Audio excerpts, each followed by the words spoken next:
Be advised, the digital graveyard contains the following: adult language, bad advice, and spoilers. There will be no further warnings. Consider yourself disclaimed.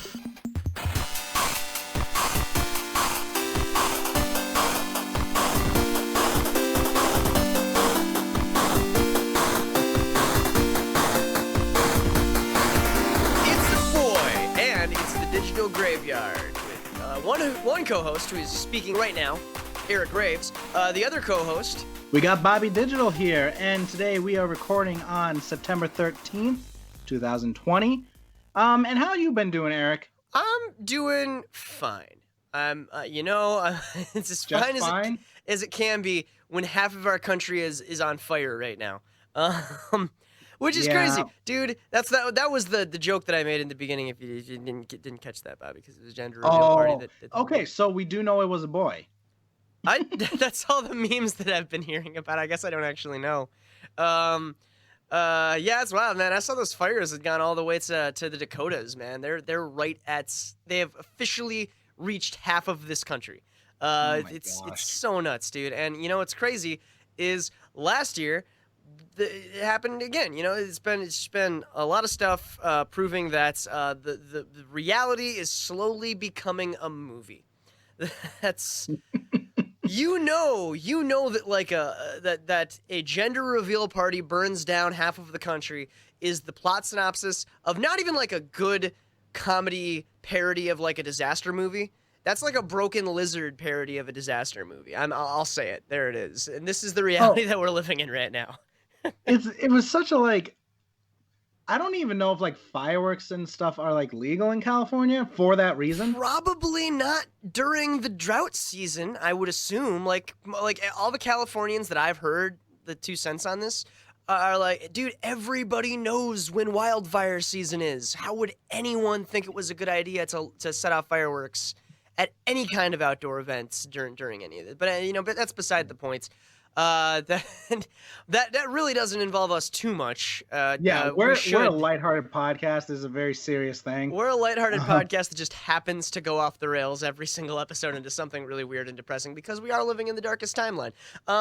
What I've been doing, and just in general, we actually met up yesterday. We went thrift shopping for video games and comic books and stuff. The first time we've done that in years. And dude, we didn't stop there after we separated. So like we met up at Half Price Books. Yeah. Where I didn't get anything, but Eric, you bought some like CDs and stuff. I did. I always buy CDs because I have an addiction to physical media. And I bought for $2. I haven't read it yet. I think it's the first issue of the Toxic Crusaders, which was a Saturday morning cartoon series based on Traumaville's Toxic Avenger. I didn't know it had a comic book series. I'm not surprised. And they had it there for $2, so I bought it. It's amazing. But yeah, then after that we left and we headed over to Legacy Games. Legacy Games, thank you. In Rosemount. Rosemount, which is another suburb south of the Twin Cities in Minnesota. And I guess under new ownership as well. Yeah, because they used to be owned by a man named Dan, who I've become very good friends with. I haven't learned the names of these 2 new guys. I apologize if they ever listen. Were the 2 that were at the store when we were there the 2 owners that you're talking about? Yep, they're the husband-wife duo. Yeah. Okay, yeah, they seem nice. They seemed like they knew at least enough to justify them owning a used game store. But yeah, I bought way more at Legacy Games too. I dropped like $105 on it was 2 N64 games. I played Pod Racing N64 last night. It's still amazing. And I bought Bomberman 64, which I haven't cracked into yet. And Baldur's Gate, all 6 discs for that frickin' PC monstrosity, and that's a delight so far. It's interesting going retro gaming back to a point where cutscenes weren't really a thing. So that's been interesting. And then yeah, I bought Doom VR too, which is pretty fun. It's not what I thought it would be, but it's all right. So what about you, Bobby? After we left Legacy, what did you end up doing? You said you spent more money that day. Yeah. So at Legacy, I ended up buying Ape Escape for the PSP. Because you're like collecting the Ape Escape games now, you told me. Yeah, I want them all. Like, it was my favorite, like, I call it a franchise, on the PS2. They were stupid good, man. Those were stupid fun games, you know? Yeah. And now that I have a PSP, I'm like, I need to own those two, which they made 2 PSP games. I know I definitely had one of them. I don't remember the other one, though. But yeah. Yeah. One of them just being the remake of the first game, which is what I bought yesterday. Oh, yeah. I'm pretty sure that's the one that I had. Yeah. And the other one's called Ape Escape Academy. Okay. Which, it's just like a collection of mini games. Oh, all right. Like WarioWare. Yeah, so now all I'm missing is Ape Escape 2. And then I'll be done. Okay. That's the best one, though. I know. Anyway. I know. No, 3 is the best. I'm going to say that now. Did but I play 3? God, I don't remember. 3 is great. But afterwards, we went back to half price. We ended up not like being able to sell any of our stuff there, but we ended up going to Mind's Eye Comics. All right. We've mentioned on the show before, Mind's Eye Comics, longtime supporters of the show. Yeah, I ended up selling them a bunch of my trades that I was looking to get rid of because I'm looking to be like done with like trades and single issues. Yeah, I'm gonna start collecting like omnibuses. It's getting to that. But man, we're not as young as we once were, and I'm running out of space to store all these long boxes. Right. So I traded like 10 trades of Ninja Turtles, the Unnatural books, stuff like that. Saga. Wow. Oh wow. Yeah. To move up to getting like the omnibuses of all that. Well, you mentioned Saga. I know that because Saga is Image, and I've seen some of the omnibus that Image loves their omnibuy. But I've seen some of the omnibuy that Saga has put out, and they're beautiful, dude. Like I said, Image just has the best. Like they release their trades for so cheap because they know most people go for their omnibuy. And so it's what they're like almost known for, like part of Image's whole brand, and I love them for it, man. Like Image has arcs, their trait, their issues. I feel like the stories that Image tells, there's the word, the stories that Image tells, are geared towards that kind of release, almost in a way. Would you agree? Yeah, like well, especially nowadays. Like back when they started, they were definitely like trying to do the superhero thing. Oh yeah, but nowadays they're like any like writer / artist that wants to come and tell their own story. Like we're not looking for an ongoing. We're looking for you to tell one giant complete story of your own. Yeah, the only behind the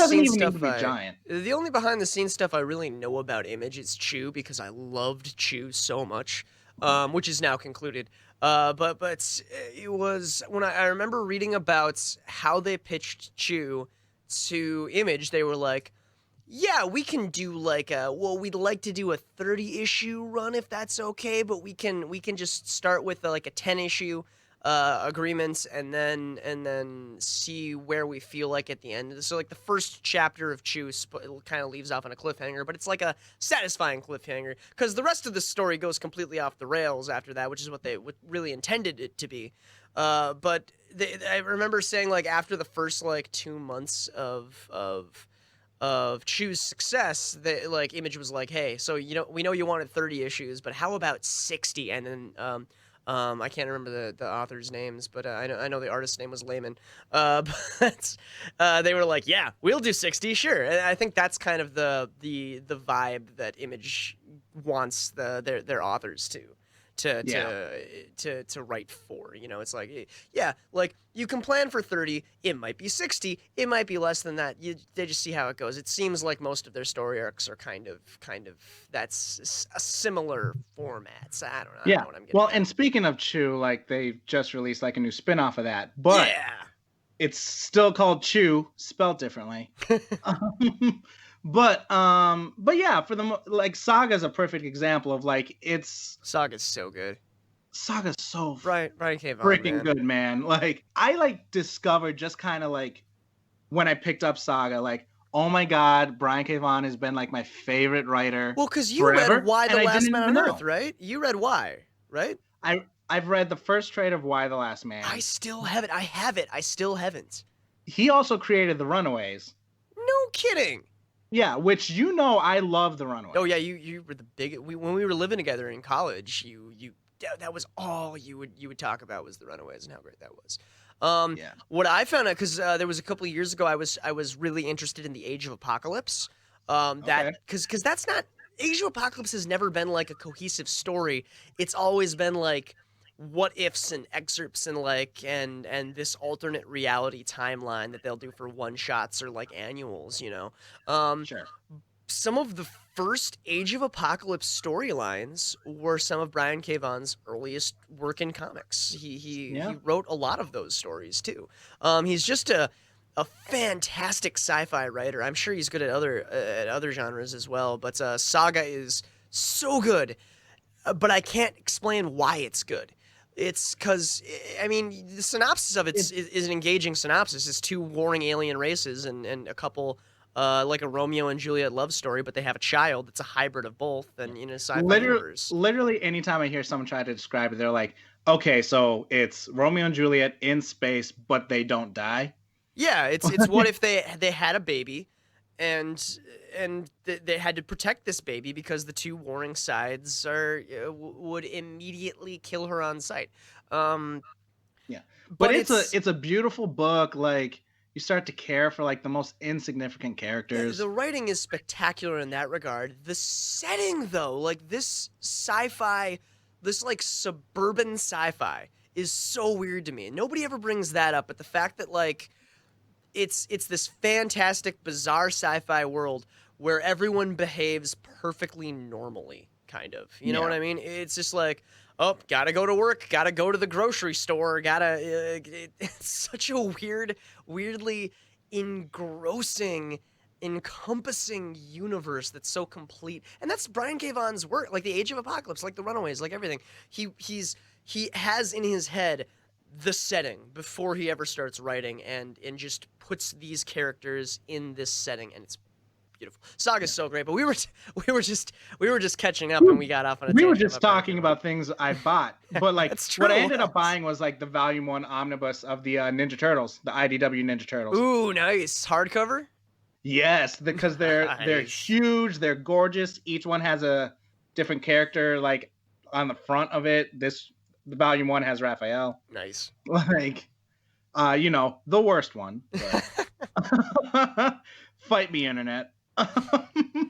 Okay, man. We're not gonna get into it here. All right. Maybe in a different episode, because Ninja Turtles will come up eventually. It's gonna come up a lot. We'll get into it, but we should start moving on to some of the headlines that have come out this week. We should, but I thought so we did that. I wanted to talk a little bit about stuff that I had been getting up to, watching. I did watch, because we talked about this yesterday. I did watch The Babysitter Part 2. Okay, it's great. Yeah, and I saw it too. I won't say it's as good as the first, because the first was such a surprise. I haven't seen the first in so long, but it did feel a little bit like a little tropey, like a little bit tongue in cheek. The first one or the second one? The second one. Well, I mean, they're both tropey. They're supposed they're horror comedies. They're not supposed to be like groundbreaking. I'll say though that Samara Weaving is the main character. I looked her up before we started recording today. She has not been in as many movies as I thought she was in, and I think that's because but she was also in some movies that I thought she was Margot Robbie in. For exactly that reason, because she's such a darling actress, really. Because everything that I've seen her in, I like her in, but she has that look to her where she just looks like every pretty blonde actress that I thought if like I thought the daughter from Schitt's Creek was Samara Weaving until I looked her up on IMDb and she wasn't. I remember way back when the first Babysitter was like just getting commercials. I thought it was Gillian Jacobs of Community. You see what I mean? Like there's that look that just is very confusing. I'm not a racist, but it's. No one's saying you are, but she's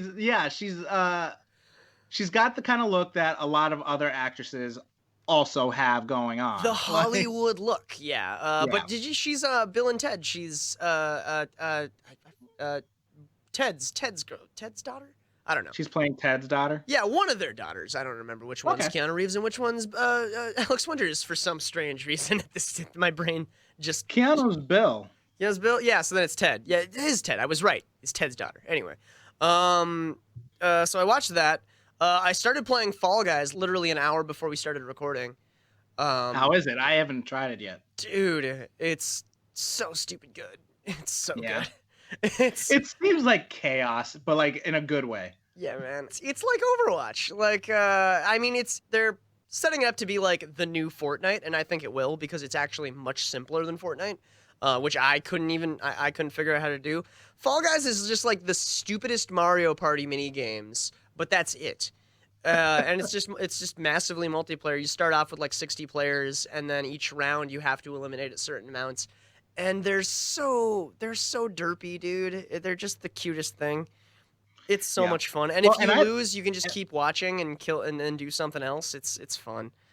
Well, and you compare it to Fortnite. I hope it replaces Fortnite because like I'm tired of Fortnite. Yeah, nobody likes Fortnite. Nobody over 20 likes 20 or 21 likes Fortnite, dude. Like no one at all. I'm telling you that this is a family-friendly game that everybody can enjoy because this is Pong in the year 2020. It's the simplest game that you could release today, and that's why it's brilliant. So yeah, play Fall Guys. It's pretty good. And then in horror news, I watched a new mockumentary called that got a little bit of hype. It's on Hulu.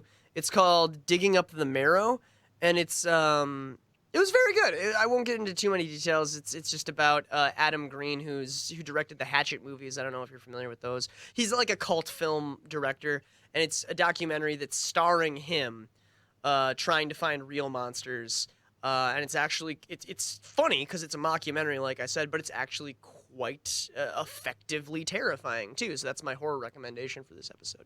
Okay. But yeah, we can start getting news now. If you don't have any, have you been watching anything cool? Nothing that's like new. Like sure. the Babysitter Killer Queen was the newest thing I'd seen. It's so good. It's so good. I know we were just talking about it. It's so good. Everybody needs to watch it. It's stupid good. Yeah. But otherwise, I just been getting home watching old stuff. Like so. Sure. As one does. Let's just move on. We can, So we do have a lot to talk about right now, and we're about a quarter of the way through the show, so that's the perfect time. What did you want to get into first? Okay, I was thinking, since we were kind of talking about Image. Yeah. Let's talk about like one of Image's biggest comic book series ever, The Walking Dead. Oh yeah.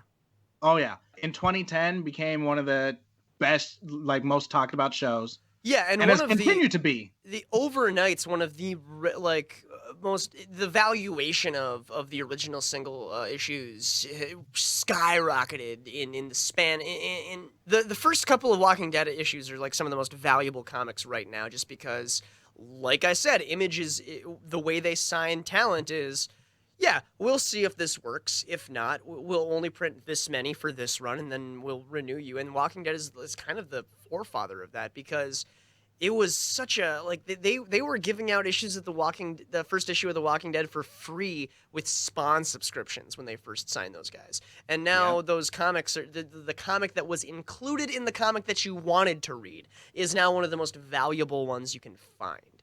That alone should explain the success of The Walking Dead, but it's become such a phenomenon. But I cut you off, Bobby. What was it that you were saying? Well, it's finally coming to an end. They're finally canceling the show. They canceled the comic. They canceled the comic, I believe, last year.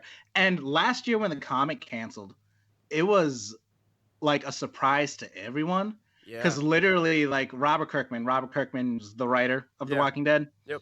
He just like tweeted out like the weekend before, like what would be the final issue, being like, "Oh, this is the final issue, by the way." Yeah. Wow. So that turned into a bunch of people like, panic buying it. Sure. Like, I would. It's a great strategy. Sure. Oh yeah. But so yeah, the show's finally coming to an end after what will be 11 years because it's ending in fall of 2021. That's insane. But like the show for a lot of people, the show lasted longer than Friends. I want to point that out. Friends has 10 seasons. Yeah. That's it's a show about zombies. Walking Dead will have 11 plus a spinoff. Yeah, you're right. Well, Friends also had a spinoff. Let's be real. Well, okay, but it didn't really.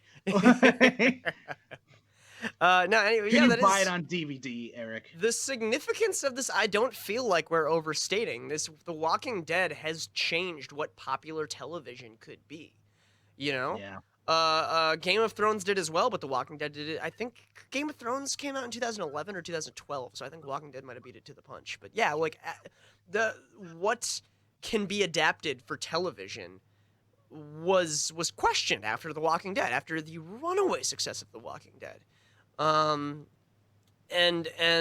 it definitely needs to end because it's not Spawn.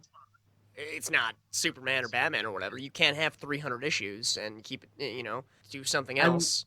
I want to say the comic ended at a weird number too, like really close to like 200, but it was like 194. Yeah, wow. So like a really like weird spot to end. But with the announcement that it is ending, they did say we're still going to do a couple spin-off shows. Yeah. And they're going to have before The Walking Dead story arcs and 12-issue runs of what if The Walking and stuff like that. So The Walking Dead's not done. But the story I'm speaking of the show specifically. Yeah. We're going to have 2 spin-off shows. One of them starring Norman Reedus as Daryl Dixon, who's the breakout character of that show. Yeah. And Melissa McBride playing Carol Pelletier. They're going to have their own spin-off show. It doesn't have a name yet, but they're going to have their own show. And then there's going to be another one called Tales from the Walking Dead. And then Baking with The Walking Dead, which is the Great British Bake Off Walking Dead crossover that I just made up right now. Totally, I'd watch it. Baking with The Walking Dead. Yeah. Make it a thing, Twitter. Anyway, I mean, you could understand the desire to keep making money off of it into perpetuity. So that doesn't surprise me either. Yeah. Part of me was a little surprised because Robert Kirkman is already in production of making his second magnum opus comic book into a TV show, that being Invincible. Oh, okay. Like, that's going to have a TV show, and it actually has a bunch of stars from The Walking Dead playing those characters. I think I read a little bit of Invincible. I've never read any of The Walking Dead. Well, I've read a few, annuals and single issues and stuff, but I've never read any of the actual, story of it, Well, I feel like I've read a little bit of Invincible. A small synopsis of it is okay, imagine the son of Superman gets his powers. Sure. And Superman is not the last of his kind and is a complete dick. Okay. Yeah. That's what it is. Yeah, that rings a bell, man. I feel it's like his yellow suit. Is that the thing? Yeah, Invincible has a blue and yellow suit. Blue and yellow suit. Yeah, I definitely have read Invincible. They're making that a show too, huh? Yeah, animated though. But oh, okay. I think it needs to be. It's got really weird characters in it. I'm sorry, I got the hiccups. That's all right, Bobby got the hiccups. Everybody stop everything. Nah, anyway. Scare me. Yeah, that's a boo. Oh, that worked. Okay. Anyway, so did he really? Yeah. And this week's episode of the Digital Graveyard, Eric and Bobby stop everything to cure Bobby's hiccups. Anyway, well, so we're talking about The Walking Dead. So yeah, it's very significant that it's coming to an end. Not surprising about the spinoffs or what have you. I don't think it's that surprising that Kirkman wants to end things where they are right now. Everybody's been saying for a while, oh, this season of The Walking Dead's not that great. This season of The Walking Dead's not that great. There is a nobility in doing the Breaking Bad thing and just saying hey, we're gonna stop it here. Whereas the alternative to that would be the Dexter thing, where that show goes on for 3 seasons longer than it needed to. Yeah. Or The Office. And just looking at the show and comparing it to the comic, the show lost the 2 main characters of the comic. Yeah. A little bit ago. They lost Carl and whatever the cop's name is. I'm sorry, I haven't watched the show since the the prison season. I wasn't gonna say anything, but I haven't watched The Walking Dead since the first season. But now that it's ending, I might actually sit down and truck through the whole thing. Yeah, Rick and Carl. They're both dead in the show, and they were the two main characters of the comic. Yeah. So like, the show was just veering off in directions that like the comic was just not touching anymore. Yeah. And we've discussed on this podcast before that how adaptations do have the right to do that, but it is in doing that and in going down that route, you are running a lot of risks too by straying away from the source material. Yeah, but it is what it is. That is part of the nature of narrative, and storytelling. But yeah, I don't think so. So like we've both hesitantly admitted that we're not so up to date on the show. I do think that choosing to end some in my youth I would have been upset, but now that I've had time to really absorb a lot of different stories and watch the lifespans of a lot of these shows, I can tell you like, yeah, man, like Heroes is an even better one, dude. Like how there's a time where you just need to say this show needs to stop, Yeah. And you can do that when the show is good, which is harder because everything's going great, or you can do that when you're Office season 9 or yeah, Heroes, you could either end on a high note or you could end when the audience is getting tired of you. Yeah, when and honestly, the former is way better. Like everybody I think can acknowledge is like, yes, ending the show when it's good is the right thing to do. It's tough, and financially, I'm sure it's tough for these networks that I'm sure are pushing these creators to keep this product going, keep the train running. I'm sure like I'm not gonna judge anybody. I'm not gonna judge anybody for the decision to end The Walking Dead. I think it's always the right decision to make to say this is where the story needs to end. But moving on, we'll stick with comic book TV shows. Okay. So you remember the Defenders shows on Netflix? Yeah. Totally. Yeah, Daredevil, Luke Cage, Jessica Jones. I just sent you this article. I didn't have time to read it though. So please tell me about this thing that I just sent to you. Okay. So essentially part of like the Netflix Marvel deal was that like Netflix obviously has to stop making the shows, and then after a certain number of years, Marvel gets the rights to those shows / those characters back. Sure. We all kind of knew, even people who weren't like versed on the subject knew that the Disney deal was going to affect this in presumably this exact way. But now we're starting to see developments with that, and if you continue, because like I said, I don't know exactly what those developments are yet, Bobby. Let's talk about them. I mean, it's literally like that time is coming up where Disney is like now in negotiations with those actors, those showrunners to be like, would you like to come back and have another shot at these characters, this role again? Mm-hmm, yeah. It doesn't say like doing a Disney Plus show or some other streaming service. It's probably too early in the negotiations to talk about that, Right. Yeah, they're in beginning negotiations. Supposedly, Charlie Cox who plays Daredevil, has had more conversations than any of the other actors. Well, that probably is understandable. Daredevil is hands down the most recognizable of the 4 Defenders characters. Yeah, but like I would say a lot of people were hoping for a Luke Cage Iron Fist show. Dude, you're talking to 2 right now who were hoping for a Luke Cage Iron Fist show. Like, there's scenes in Defenders and like there's scenes in the second season of Luke Cage. Yeah, like that episode was great. Those actors clearly had a chemistry, and it was like we should have just not done Luke Cage season 2 and just done Heroes for Hire. Yeah, if you had after Defenders just done Luke Cage and Iron Fist together, I don't think anybody would have really been that upset by that. Even though Luke Cage season 2 was pretty good, and Iron Fist season 2 was much better than the first season. It's the reason for that episode in Luke Cage season 2 was because so many people wanted it.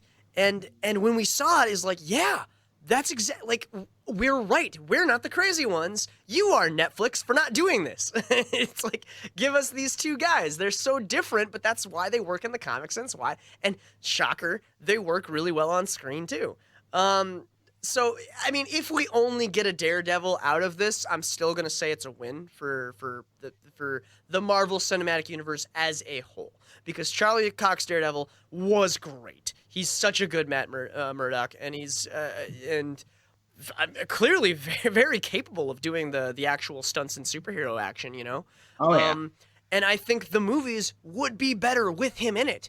I think that's true for all 4 of them. And I think in a perfect world, I stop me if you don't agree to this, in a perfect world, they would have always been part of the movie cinematic universe. But that's just not what we live in. Daredevil previously has had the movie treatment, and he's always been like capable of having the movie treatment. Luke Cage and Iron Fist not as much. No, yeah. And Jessica Jones has never been in any movie or adaptation. Well, no, but she's like a far newer character than any of them. That's true. She was made in like 2008. And just even that, just a much lesser known character too. You know, just a lot less storylines and crossovers and tie-ins than the other 3. Yeah. By nature of how new she is, but also just because like people don't know her yet, you know?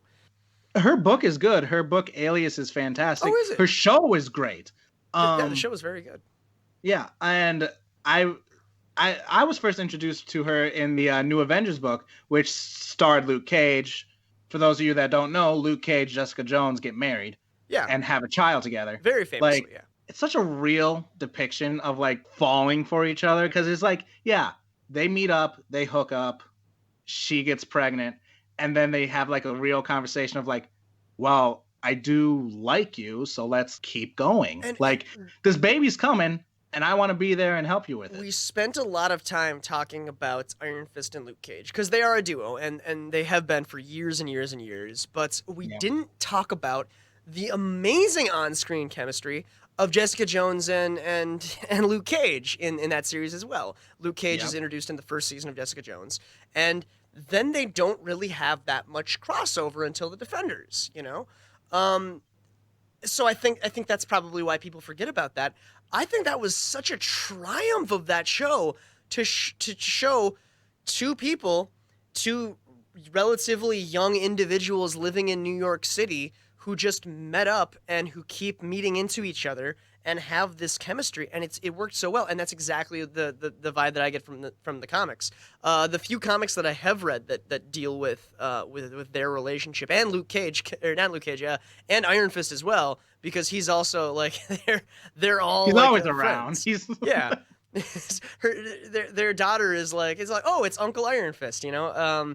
Even better, their daughter's name is Danny. Oh, that's right. She's named after Iron Fist. It's very much this family, this almost feel good family drama, because it's the things that they now have to deal with aren't just, oh, we've got to fight crime. They don't have the luxury of being Iron Man or Captain America or these really, really high-profile superheroes. They are the street-level superheroes. It makes sense that they would, develop a relationship with their coworkers in a sense, and their coworkers would be close to their families, and they would have to have a discussion about we have to raise our child, and we also have to keep doing our job. It's this weird like family sitcom dynamic that has just always been perfectly ingrained in the Defenders storylines, and they did a great job of showing the groundwork of that in the show that never really developed beyond that. Yeah, and I feel like that's a crime too, that we didn't get to see that. Well, like you mentioned, like a job, like Luke Cage and Iron Fist like become the heroes for hire. Yeah, like that. Their job literally became like, if you have the money, we will do a job for you. Jessica Jones is a detective, you know. These are people. Matt Murdock is a lawyer. Like that's what I mean. They can't be Captain America, Thor, or Iron Man. They can't heroes. They're part-time superheroes, and that makes it sound lesser than it is. It's actually a much more interesting dynamic. Is the people that can't full-time dedicate their time to superheroism. Right. And that is, I think, Luke Cage and Jessica Jones did amazing jobs of depicting that on screen. And Daredevil, kind of. Iron Fist, not so much, because he's still a rich kid, But it's again, like, that's kind of, I think, why so many people were upset about this, because it is a superhero story that's not being told in any other medium. Right. Well, like the MCU, a lot of people's biggest critique of it is that there aren't street level superheroes besides Spider-Man. Yeah. And even Spider-Man, they've kind of upgraded to be like way above regular street level. Yeah, he's going to be the next Iron Man in the coming movies. You mark my words. He's the Iron Man of phase 4 or 5? What phase are we in right now? I don't know anymore, man. It's been 10 years. It's been 10 long years. We can't keep track of it. Oh my gosh, yeah. And I don't know. I don't know anymore, man. I don't know what we're on. But yeah, like, we need more like street level heroes, because we've told all the like big villain stories. We need the smaller stuff now. Yeah, I think we can. There's really a lot of interesting narrative to be had in these more not lesser, but more minute, the minutia of life in the superhero universe, a universe where we know that somebody can wipe out half of existence in the galaxy with a snap of their fingers if they find these stones. Like, that's such a... We've talked about this before in Batman episodes too, but can you imagine living your life with that knowledge going? They talk about it in Spider-Man Far From Home too. Like, it's a stressful existence when you know that is a thing that could happen now. Well, that's part of Tony's PTSD. Yeah, man.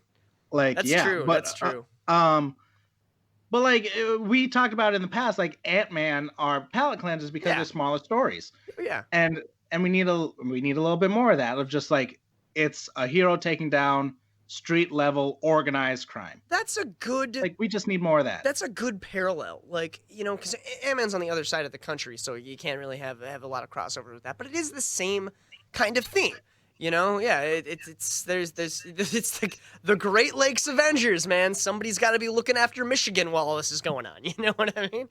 Well, it's more like, Iron Man or Thor don't care about drug dealers. Yeah, why would they? They care about the robots that are about to destroy all life on the planet. Right. Sad to say, it's below their pay grade. If they're around, they'll handle it, but they're never going to be around. So the hierarchical caste system of superheroism is something that I didn't think we were going to analyze when we opened the microphones up to this time, but here we are. Anyway, so we don't have much in talks about this because the talks have just begun.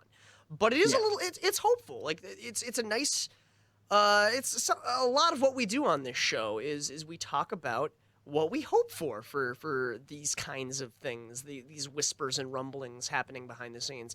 So, ideally, what would you want to see out of all these deals? Well, I say just give them all Disney Plus shows. Like, The Mandalorian proved that, like, the Disney Plus can make top quality TV. And there are Marvel shows coming to Disney Plus. I feel like we talk about them so much, it's like a pipe dream. Often the Disney's like, oh, those Marvel shows are coming, but they are. We've seen the trailers for them. We know that they will eventually be on WandaVision and Falcon and the Winter Soldier. Yeah, we know that eventually they will be on Disney Plus. Eventually, Disney Plus is not just going to be the family Disney Vault memories that you all have. It's going to be some original content there that is more adult. And we'll see. Do they want to go as adult as The Defenders on Netflix? Because that got pretty extreme, dude.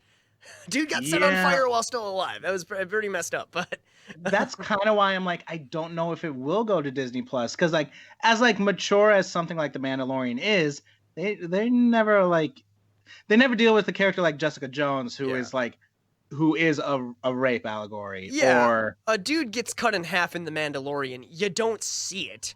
It's just heavily implied. That is controversial. That is like an adult theme, but that's different from watching a man burn alive in front of you as part of a mob hit, which happens in season 2 of Luke Cage. And I'm sure that we can think of other examples too. Kingpin has a lot of really messed up stuff. Or Bullseye in the last season of Daredevil. How fucked up was that guy? Anyway. Yeah. But yeah.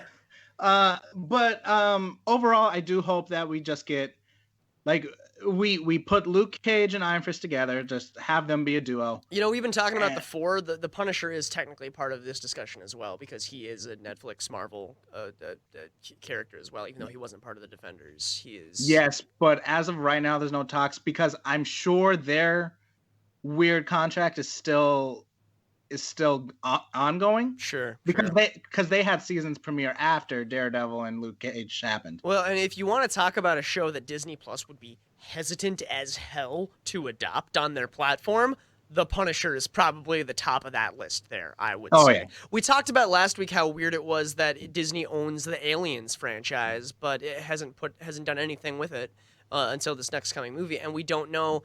None of the Alien movies are on Disney Plus. Like, why would, if you have the rights to these, why would you just hold on to them? It's like, yeah, I could see Punisher being an identical kind of that guy in the room who's like, yeah, we're not doing it. You know what I mean?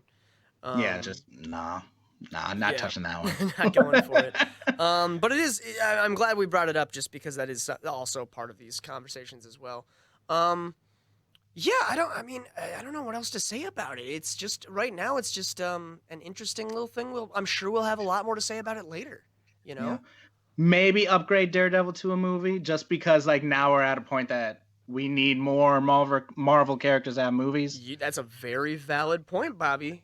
And Daredevil is probably the biggest name character that hasn't got one for the MCU yet. Especially with the hesitance in recasting some of these characters.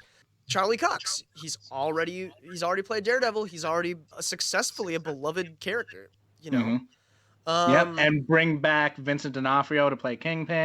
You gotta bring back Vincent D'Onofrio to play Kingpin. He stole the show. Yeah, he did no question. He was the best. Like, okay, we're gonna have a little bit of a derail here, but let's compare Vincent D'Onofrio to Michael Clark Duncan. Who I feel did a good job. That was even though it was a bad movie. Saving grace of the original Daredevil movie was Michael Clark Duncan's portrayal of the Kingpin, because that was, to me, the Kingpin had never been in a movie before, and as a kid, the Kingpin was the primary villain of the Spider-Man series, so that's how I know him. He's one of the bigger Marvel villains because of that in my mind, and I was worried about it at the time, even like being a child. I think I was in 3rd grade when the Daredevil movie came out. I remember being really worried about not doing him justice, because yes, he's big and he's fat, but he's not. You can't judge him by that. But it's not a joke. Like, he's a threat. He's terrifying. He's a terrifying human being. And yeah, Michael Clark Duncan did a very good job because of that scene at the end where he just rips his shirt off and he's like the most jacked dude. And just that fight with Daredevil is so cool, and the sprinklers coming down, it's so awesome. I was like, yeah, that's awesome. And then, and part of this might be because a movie is harder to give as much thought and detail into every individual character as a series. But my God, the Daredevil series, Vincent D'Onofrio's portrayal of, I was hooked from season 1. Season 3, I couldn't, and people I talked to couldn't handle it either. Like, I don't think there's been a more accurate depiction of a character from a comic book to the screen as Vincent D'Onofrio as the Kingpin in season 3 of Daredevil on Netflix. Yeah. I don't think I'm jerking that off, dude. I think that's just... They're both so freaking good. The villainous But plan. Vincent D'Onofrio's, it takes on a whole new level. Yeah. I'm not going to say it's a perfect portrayal, because I haven't read enough Kingpin stuff to really be like, it's perfect. But I am like, his portrayal is really good. Yeah. And what it is. We got to give credit to the writers too, because that story, like, they're putting words in his mouth. The writers were the one that came up with the schemes and whatnot. But yeah, like, I mean, a bad actor can ruin a good script, and a good script can ruin. A good actor can be ruined by a bad script. So it's just. It is a tough one, but I gotta give it to Vincent D'Onofrio's just because maybe because it's fresher and because comic books adaptations are a much more refined art form than they were at the time. But we do gotta keep moving around. I did want to bring up the Dune trailer. Did you watch that at all? I didn't. I know nothing about Dune at That's all. kind of what I assumed, Bobby. But I know that it's a pretty big. Well, I know for certainty that it is a very big sci-fi title, so I wanted to give it a little bit of love here. Sure. And then we can move on to probably the last couple of breaks because we are getting to the end. The Dune trailer is released. For those who don't know, Dune was a very famous fantasy sci-fi novel by I think Frank Herbert was the author. It's about a planet called Arrakis that's this desert planet, but it's the set of sort of like a power struggle between galactic empires. There are these giant worms called the Shia Halud who inhabit this planet, and a byproduct of them is this spice that they make, like bees make honey, kind of.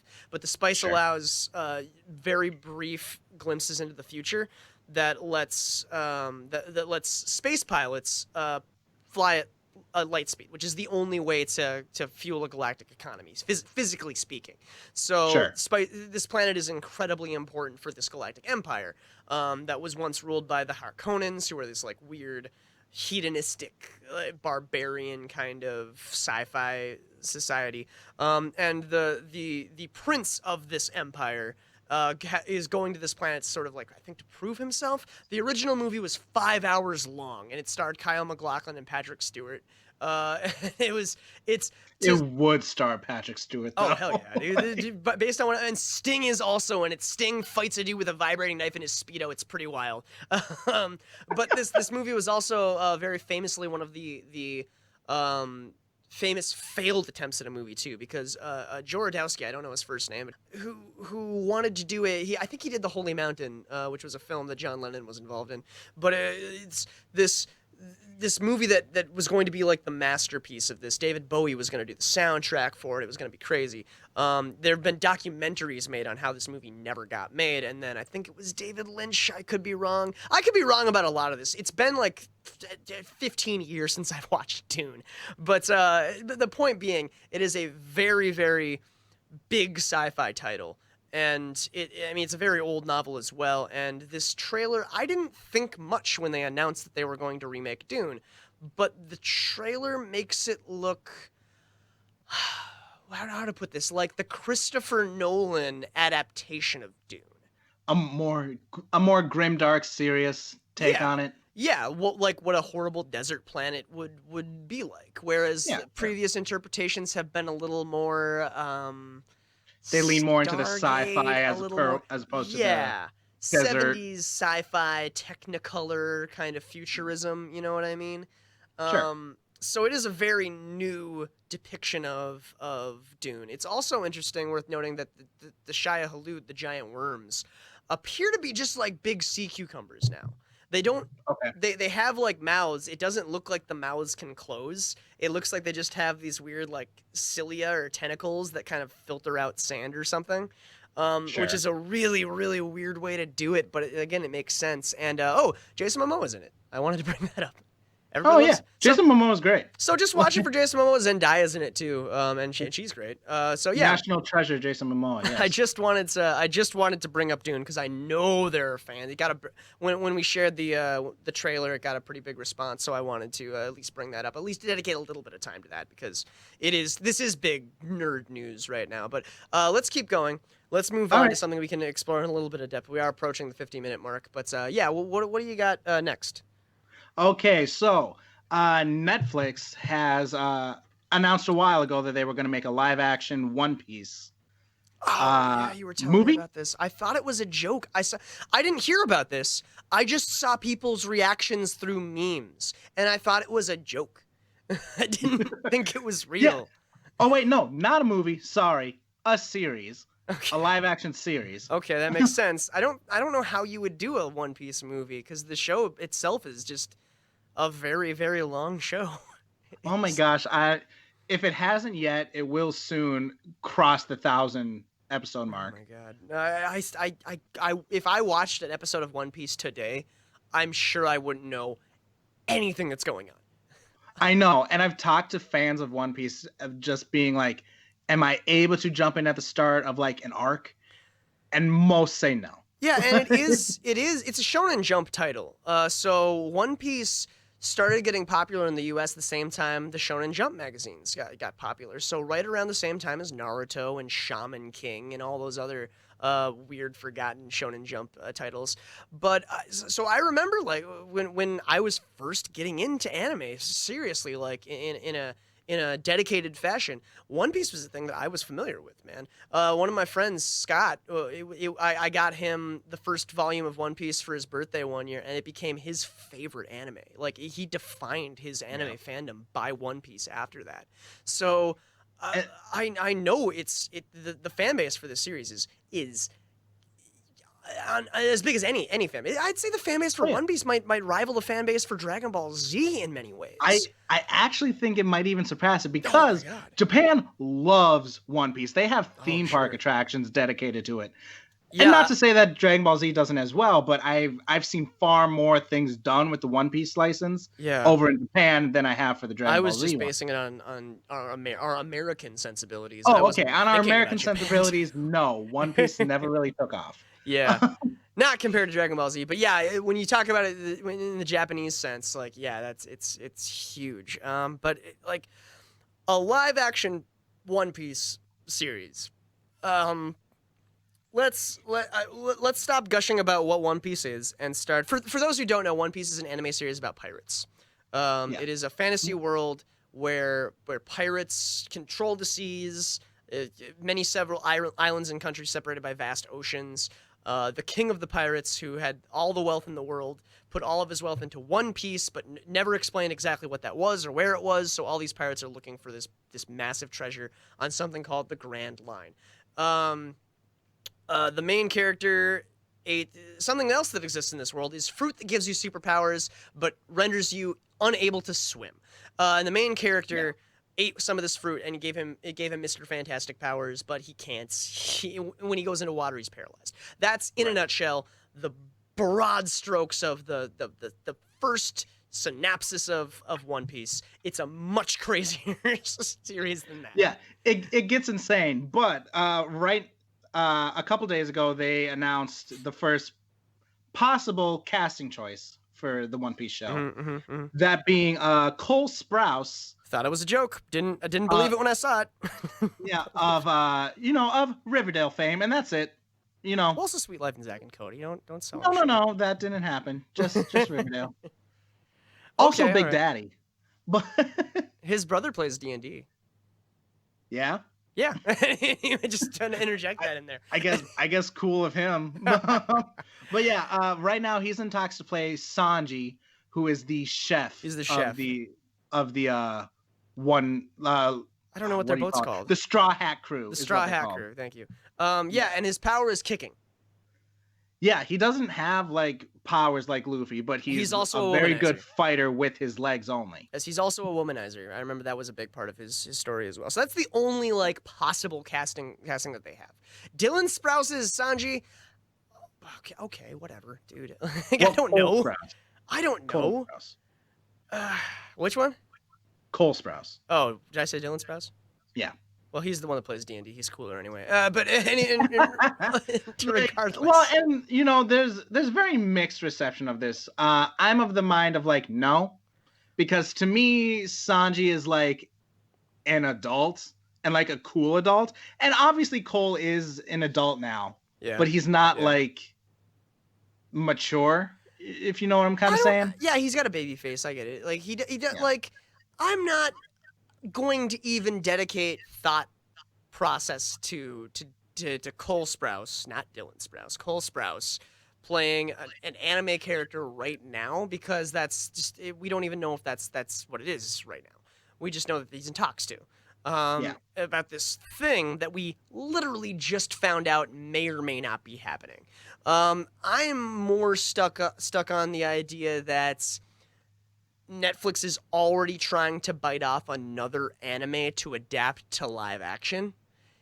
After Death Note and... Well, I'm glad you brought up Death Note, because that's the only one because they didn't do the Bleach movie. That was already a thing. They just streamed it. They just got it, yeah. Yeah. they made the Death Note version. It's not just a live action version of Death Note, because again, like there already was one. This is an American adaptation of Death Note in the vein of Dragon Ball, whatever that piece of garbage abortion movie was. Yeah.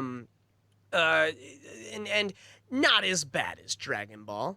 I'll say that. I'll give them that. Yeah, not and not as bad as say The Last Airbender, but still bad. Yeah.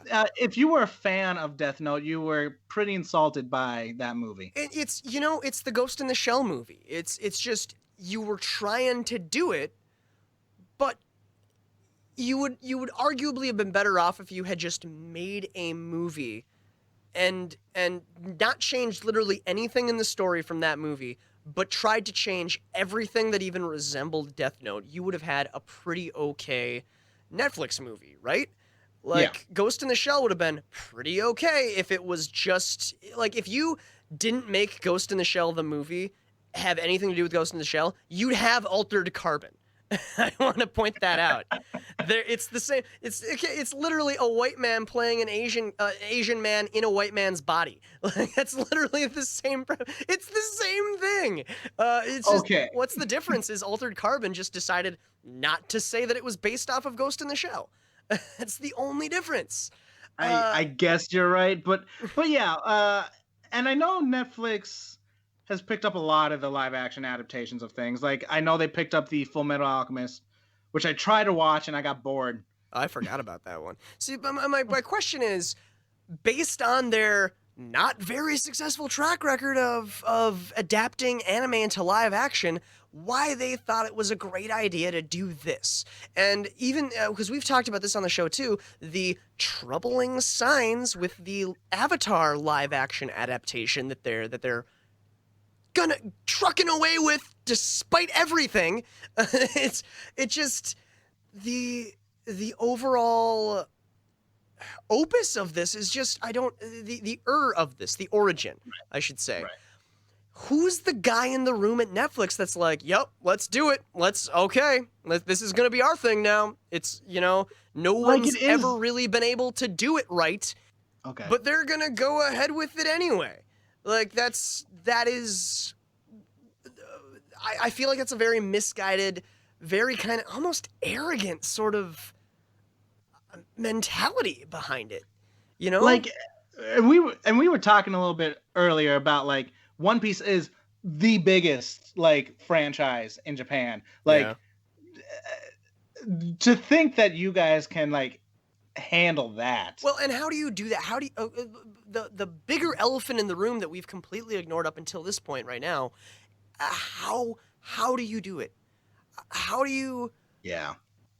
A world like Avatar: The Last Airbender, adapted to live action, hasn't been done successfully before because it's difficult. There's so many things wrong with Last Airbender, but the underlying theme of them all is a fantasy world that alien and strange is difficult to adapt in live action. And Avatar's and not One Piece even gets that bizarre. Weird. Yeah, Avatar compared to One Piece is so much more grounded than the ridiculous. There's a were-caribou is one of the main characters in One Piece. We haven't talked about that. There is a skeleton man who sings constantly and has an afro. Literally, and plays the violin. The fact that there's a clown whose limbs fall off is one of the less strange things about One Piece. Like, it's such a bizarre anime. Like, this is it's just talks. It's just talks right now. I shouldn't get worked up, but based on history, I don't have a lot of reasons to be like, yeah, I'm super excited for this thing that Netflix is gonna do, whether we want them to or not. They're doing it. So I don't know what to think about this. Yeah, I don't want them to even try. Although part of me wants to watch the train wreck. Yeah. You and me did go see Last Airbender in the theaters, man. Yeah. And Jonah Hex too. You and me both saw Jonah Hex in theaters too. Did we see Wolverine Origins in theaters as well? I know I did. I don't know if we saw it together. I think I might have taken a girl to a date on that one. That was garbage. Oh, that was Although, a terrible date to bring her to. well, it's the best date. You always take girls to bad movies because then you can make out, man. I was 17 anyway. It's we are approaching the end of the show. We don't really have too much time for anything more. Is there anything quick that you want to get out of the way before we gotta wrap this one up? Let's do a quick rapid fire then, okay? Sure. All right. The Tana has been marked as a new playable character in the Crash 4 game. The Tana. No, for those who don't know Tana, that's Crash's girlfriend, right? Rarely mentioned girlfriend, right?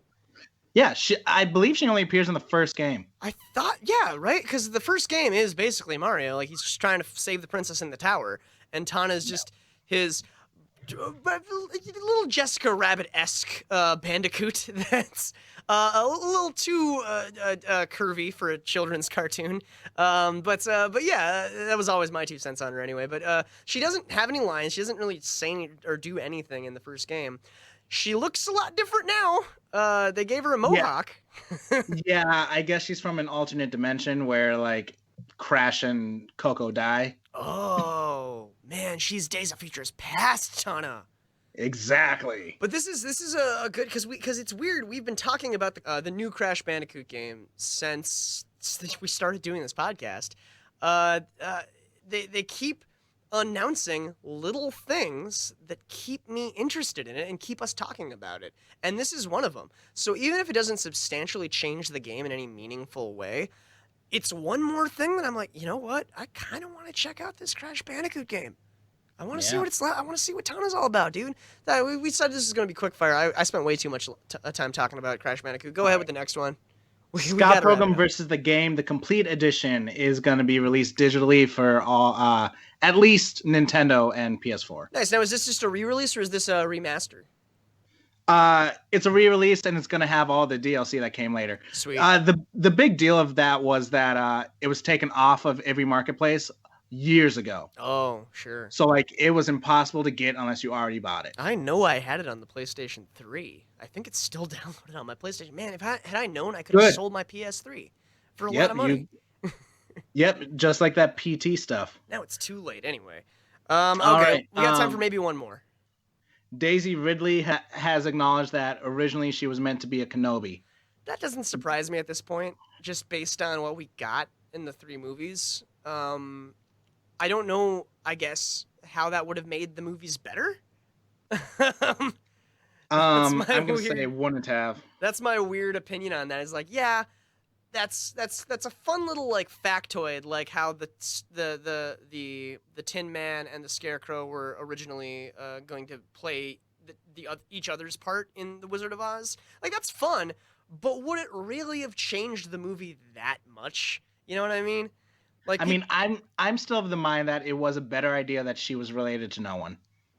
That greatness could come from anywhere. I'm a bit of the opposite mindset, where I think that it's very interesting that she is the Emperor's granddaughter.